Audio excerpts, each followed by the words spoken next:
고객 예탁금도 많이 이탈했어요.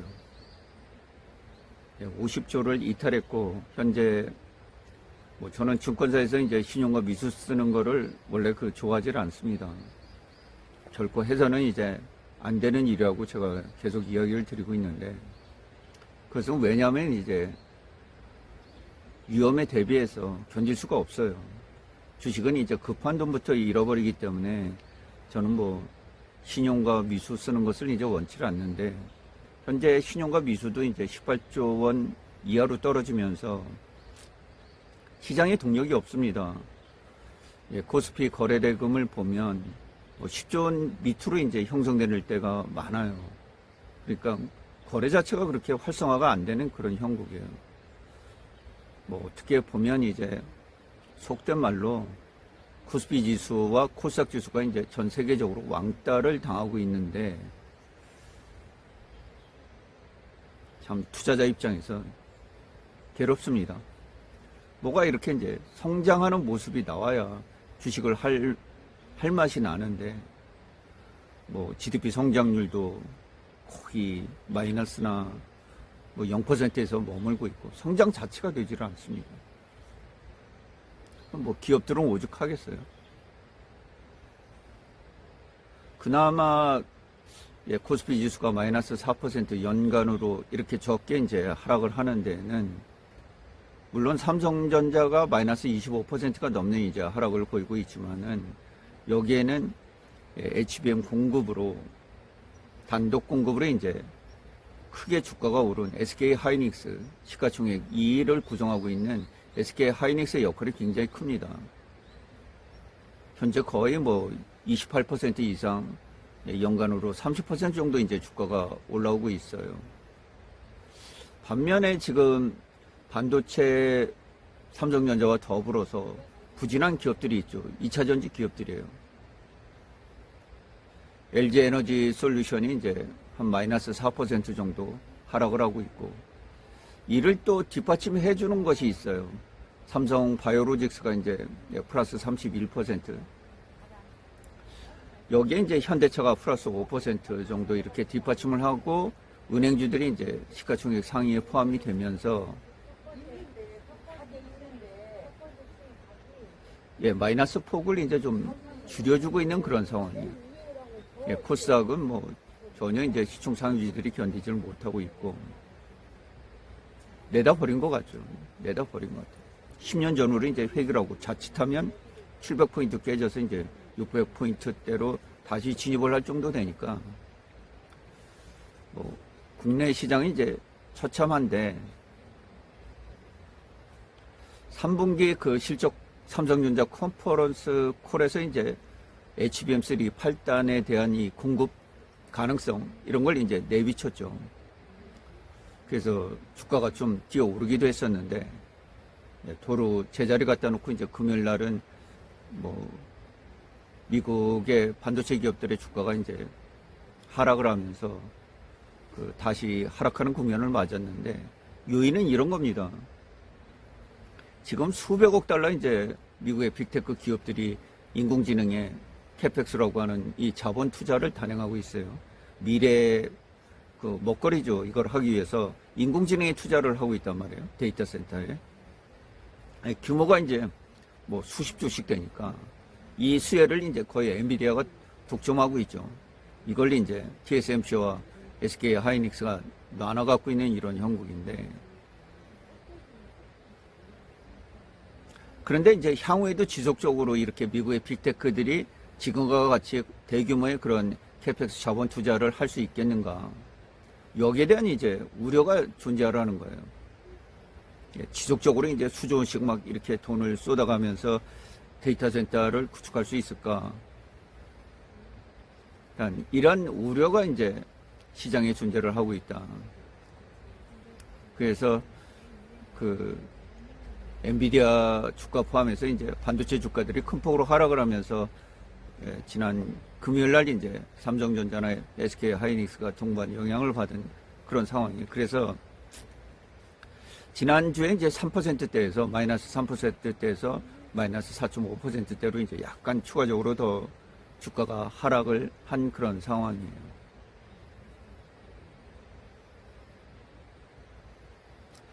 그런데 이제 PBR 배수가 코스피 지수가 0.9배도 깨고 내려왔단 말이죠. 0.89배고 삼성전자도 뭐 1배 정도에 머물고 있으니까 바닥을 뭐 다질 공사는 있겠죠. 바닥을 다질 공사는 있고 여전히 이제 오만전자에 머물고 있는데 좀 안타까운 그런 상황이에요. 그러니까 우리나라 증시가 전체적으로 보면 삼성전자 약세, 다음으로 이제 2차 전지들의 약세, 그 다음에 네이버 카카오의 약세, 뭐 이런 정도로 님들이 좀 파악을 해보시면 되겠어요. 그래서 이런 부분들이 시가총액 이제 한 20위권 안에 상위에 포진하고 있다 보니까 전반적으로 이제 역성장을 하고 있는 그런 흐름이다 이렇게 볼 수가 있겠습니다. 그래서 이것이 이제 과연 회복이 될 것인가? 현재 다음 주 화요일이면 미국 대선이고요. 또 대선이 바로 지나면 이제 미국 연준회의, 또 나머지 이제 한 20% 정도 3분기 실적이 이제 다음 주에 다 발표가 됩니다. 그러니까 뭐 거의 마무리 국면에 들어가고 이제 11월 20일 날 엔비디아, 빅테크 나머지 이제 한 기업 정도가 남게 되는데,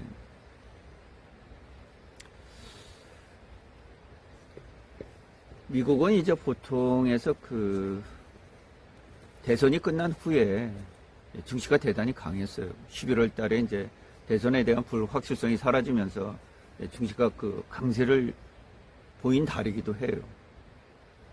근데 이번에는 좀 이제 특징이 다른 게, 원래 9월 달에 이제 대선에 있던 해는 이제 마이너스를 보였거든요. 근데 오히려 그 9월 중순부터 이제 미국 증시가 6주간의 그 10월 달까지 그 상승 랠리를 펼치면서 밸류에이션들이 굉장히 높아져 있습니다. S&P 500이 21배를 이제 뭐 넘나들고 있고요. 또 나스닥 지수 같은 경우는 26배를 넘나들고 있어서 밸류에이션이 이제 상당히 그 높아져 있다 이렇게 볼 수가 있겠습니다. 그러니까 미국은 뭐 S&P 500이나 나스닥 지수가 연간으로 뭐 20% 정도 이렇게 상승을 하고 있고 밸류에이션이 굉장히 높은데 우리는 이제 이것을 추정하지 못했어요. 오히려 역성장하고 있는 상황에서 지난주처럼 그 미국의 증시가 한 마이너스 1% 정도 주간 단위로 이제 역성장을 해버리면 우리는 또 이것은 따라간단 말이죠.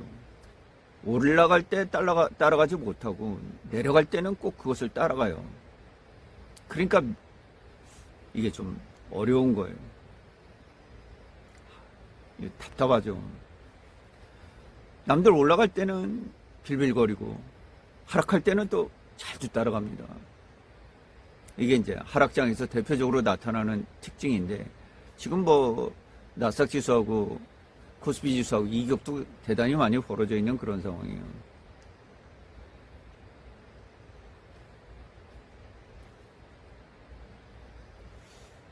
그래서 과연 이러한 요인들이 이제 무엇 때문에 오는가? 우리 아버지 세대, 이 산업 일꾼들이 이제 밤을 새가면서 사실 일본의 이제 반도체라든가 가전이라든가 뭐 이런 부분의 기술력을 습득하기 위해서 이제 노력을 하지 않았겠어요, 그죠? 그리고 이제 일본의 소니라든가 뭐 도시바, 산요, 파나소닉 이런 기업들을 이제 전 세계 시장에서 다 지워버렸단 말이에요. 뭐 전 세계 가전 매장에 가면 이제 삼성과 LG가 눈에 띌 정도로 이제 그렇게 성장을 했는데 지금은 이제 기술적 한계에 부딪히고 있다. 그리고 잠재 성장률이 2% 정도 된다. 안타까운 일이잖아요, 그죠? 무엇인가 그 이전에는 인풋이 이제 굉장히 많았다면 인풋이 막 들어와요. 그 컵에 물을 계속 붓니다. 막 물이 넘쳐 흘러요. 아웃풋이 계속 나온단 말이에요. 그런데 어느 순간부터 들어오는 인풋이 작아요. 그러니까 컵에 그냥 넘치게 인풋이 들어오던 것이 안 들어옵니다. 자꾸 컵은 줄어들어요. 인풋이 적은데 아웃풋을 계속 꺼냈으니까. 쉽게 얘기하면 그런 거예요. 예전에는 한 컵에다 두고서 물을 그냥 잔뜩 따라가지고 막 아웃풋이 철철철철 넘쳐 흘렀다면 이제는 들어오는 인풋 자체가 적어가지고 아웃풋이 나오질 않고 있어요. 꺼내 쓰기만 하는 거죠. 야금야금 꺼내 이걸 쓰다 보니까 한 10년 정도 누적이 되다 보니까 삼성전자가 기술적인 한계를 보일 수밖에 없는 그런 상황에 돌입을 하고 마는 거예요. 결론적으로 따지면. 그래서 오늘도 지리산 피아골에 오면서 여러 가지 생각 중에 그런 생각이 많이 들어요. 인풋. 사람도 마찬가지잖아요. 계속 노력해서 끊임없이 노력해서 뭐 인풋을 많이 가져가는 사람이 아웃풋이 결과적으로 성공이란 단어를 꺼낼 수밖에 없잖아요. 배짱이처럼 놀고 뭐 시도 때도 없이 놀고 노력하지 않는 사람이 인풋이 적은데 아웃풋이 많을 수가 없잖아요. 오늘날 토트넘의 손흥민 선수가 그 정도 되기까지 또 YG한테 블랙핑크가 글로벌 넘사벽이 되기까지 또 하이브의 방탄소년단이 그 정도 글로벌로 영향력을 미치기까지 얼마나 많은 그 노력을 한 결과물이겠어요. 그렇죠? 근데 어느 순간부터 우리나라 산업이 이제 전부 그 아웃풋, 높은 임금에 복지에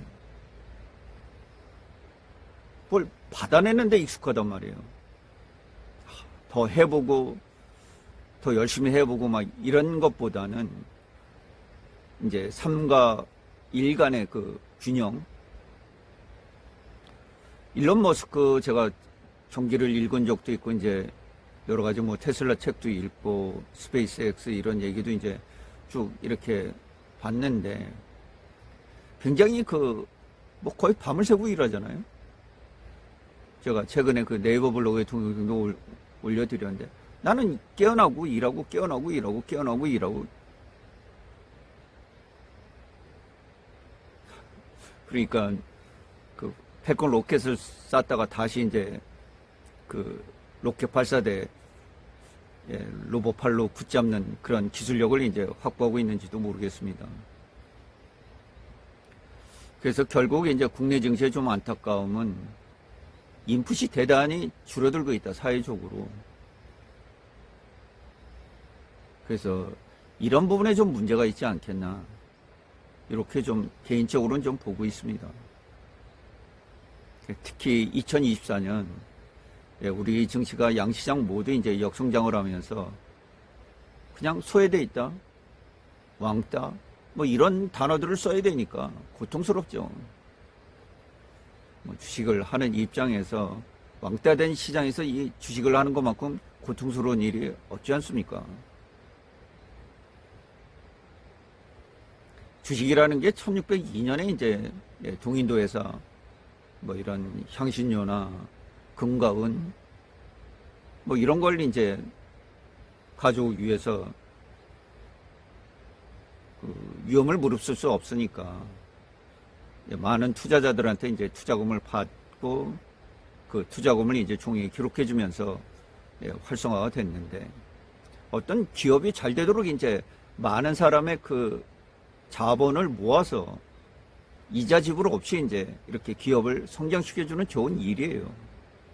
주식이라는 자체가. 근데 이것을 굉장히 고통스럽게 만들어 놨단 말이죠. 결국 주주들이 받을 수 있는 건 성장에 대한 주가 차익 혜택 아니면 이제 단계 순이익을 많이 내서 그것이 뭐 영업을 통한 이득이든 아니면 영업의 소득의 증가든 하여튼 단계 이 잉여금이 많이 나서 이제 배당을 통해서 배당을 받는 일, 이렇게 두 가지뿐인데, 일단 돈을 못 버니까 주가 차익에서 승부를 내기가 어렵습니다. 그 다음에 돈을 못 버니까 이 잉여금이 기업에 적게 쌓이니까 배당금이 작아져요. 배당금이 계속 늘어야 되는데 계속 작아집니다. 느는 기업들이 있죠. 올해 좀 특징 중에 그런 것들이 있어요. 물론 이제 코스피 지수가 좀 약곱세는 있긴 있지만은 증권회사들 주가가 대단히 높습니다.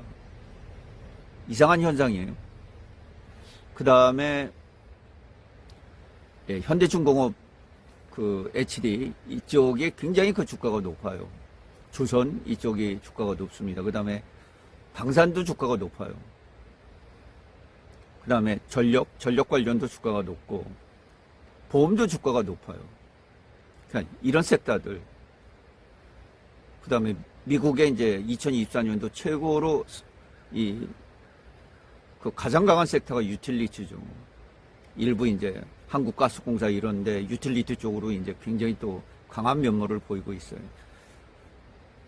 그런데 유가는 이제 배럴당 $70 미치거든요. 유가는 또 굉장히 약해요. 그 전체적으로 미국의 그 ISM 제조업 이걸 보면 50 이하잖아요. 뭐 46, 47 막 이렇게. 그러니까 전 세계 제조업 이 부분은 그렇게 활성화되지 않은 것 같아요.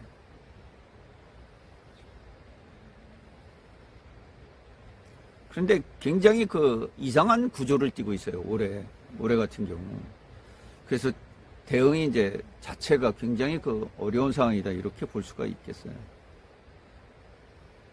하여튼 그 시장 자체로 거래하는 것은 대단히 어렵다. 이렇게 볼 수가 있겠어요. 워낙 삼성전자가 맥을 못 쓰고 있기 때문에 제대로 풀어헤치지 못하고 있습니다. 그것이 좀 이제 안타깝다고 볼 수가 있겠죠.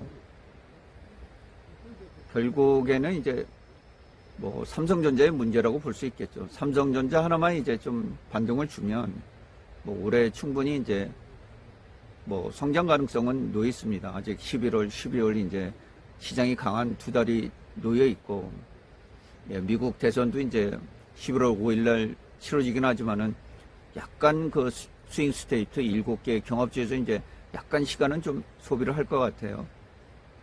그래서 대략 한 뭐 일주일 정도, 뭐 한 5일 안에 이제 어떤 승부가 결정이 날 텐데, 현재로서는 지난 목요일, 금요일 트럼프 미디어 이런 것들이 이제 급락을 했잖아요. 트럼프 대통령의 승률이 좀 낮아지고 해리스 후보가 대통령이 될 것이다. 이런 이제 우세 의견이 또 나오고 있어요.